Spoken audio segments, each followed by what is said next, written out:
सावंतवाडी तालुक्यातला जिल्हा परिषद आणि पंचायत समितींचा निकाल जवळपास समोर आलेला आहे। सर्वच ठिकाणी बघितलं तर अपक्षांचा जास्त करून बोलबाला पाहायला मिळतो। शिवसेना असेल किंवा भाजप असेल यांनी विजय संपादित केलाय, मात्र तेवढाच धक्का सुद्धा या दोन्ही पक्षांना या मतदारसंघामध्ये बसला आणि हा अपक्षांकडनं बसलाय हे या ठिकाणी विशेष आहे। बांद्यामध्ये भाजपचा 35 वर्षांचा गड खालसा झालेला आहे। आपण मतदारसंघ निहाय जर आकडेवारी बघितली तर माडखोल जिल्हा परिषद मतदारसंघात शिवानी नाईक अपक्ष उमेदवार आहेत, ज्यांनी 4327 मतांचा विजय प्राप्त केला आणि भाजपच्या सुप्रिया मडगावकर ज्यांचा पराभव तिथे झालाय 3480 मतं त्यांनी घेतली। पंचायत समिती कलम 20चा विचार करता प्रथमेश सावंत अपक्ष 2615 हे विजयी झालेत। शिवसेनेचे रमाकांत राऊळ 1419 त्यांनी मतं घेतली।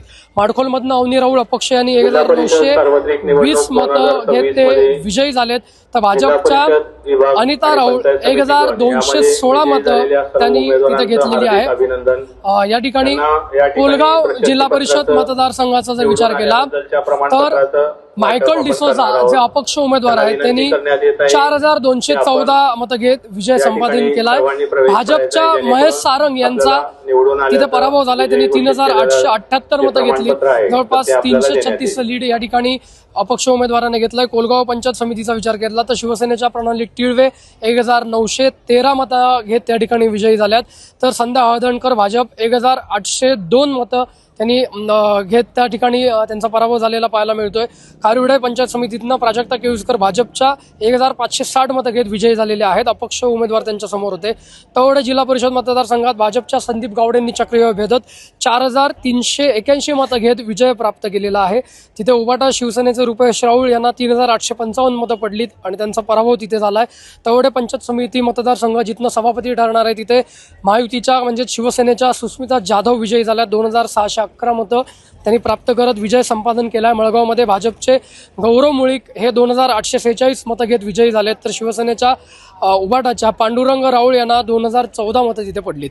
माझगाव जिल्हा परिषद मतदारसंघात सर्वाधिक लीड घेत जवळपास 3500चं लीड घेत विक्रांत सावंत यांनी विक्रमी विजय या ठिकाणी मिळवलाय। विक्रांत सावंत यांनी भाजपच्या माध्यमातून 5141 मतं प्राप्त केली। दिनेश सावंत उबाटा शिवसेनेचे तिथे 1665 मतं पडलीत आणि ते पराभव त्यांना तिथे सामोरं जावं लागलेलं आहे।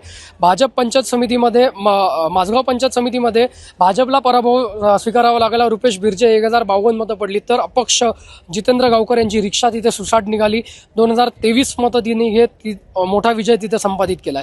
चराडेतनं उत्कर्ष गावकर शिवसेनेच्या यांनी 1591 मतं घेत विजय संपादन केलाय, 2 अपक्ष त्यांच्या समोर होते, दोघांचाही पराभव झालाय। बहुचर्चित थंड असलेल्या आंबोलीत राजकारण गरम झालं होतं मैत्रीपूर्ण लढतीमुळे, तिथे आंबोलीत भाजपनं मोठा विजय मिळवलाय। भाजपच्या शोभा गावडे 4396 मतं घेत विजयी झाल्यात, सुप्रिया गावडे शिवसेनेच्या 4097 मतं घेत तिथे पराभूत झालेल्या आहेत। आंबोली पंचायत समितीत मायकल कोजमा डिसोजा शिवसेनेचे 2067 मतं घेत विजयी झालेत, तर भाजपच्या शशिकांत गावडे यांना 1650 मतं पडलीत आणि ते पराभूत झालेत। विलवडेमध्ये भाजपच्या प्रशांत सुकी यांनी 2143 मतं घेत विजय प्राप्त केलाय, दीनानाथ कशाळकर शिवसेनेच्या यांना 1593 मतं पडलीत।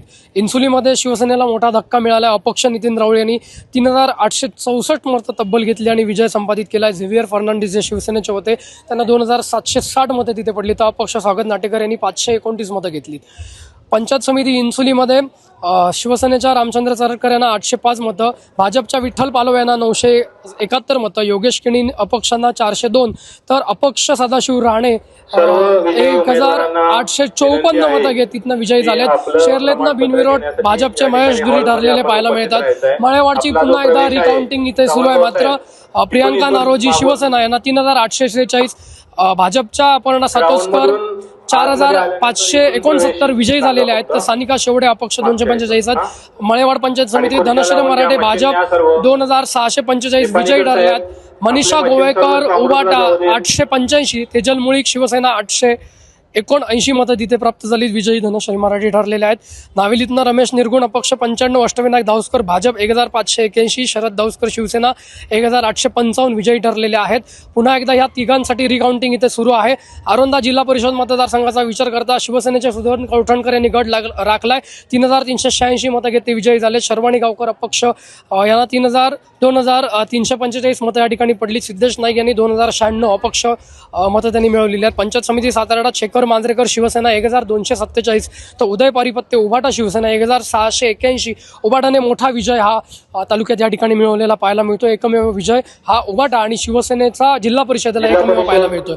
आरोंदा पंचायत समितीत स्नेहल नेमळेकर यांनी 1237, सुवर्णा तिरोडकर उभाटा 1403, तर नेहा कांबळी भाजप यांनी 1487 मतं घेत विजय संपादित केलेला आहे. बांदा जिल्हा परिषद मतदारसंघात बघितलं तर प्रमोद कामत हे बिनविरोध निवडून आलेले आहेत भाजपचे. तर बांदा पंचायत समितीत रुपाली शिरसाट भाजप यांनी 1498 मतं घेतली, तर रुक्तिका नाईक अपक्ष 1880 मतांचं विजयी झाल्या. तांबोळीमध्ये प्रियांका देसाई ज्या आहेत त्या शिवसेनेच्या विजयी झाल्यात, 1609 मतं घेत ते विजयी झाल्या. जान्हवी सावंत यांनी 811 मतं घेत अपक्ष ठरलेला आहे. एकंदरीतच आपण पाहिलं तर तालुक्यामध्ये अपक्षांचा बोलबाला मोठ्या प्रमाणात पाहायला मिळाला.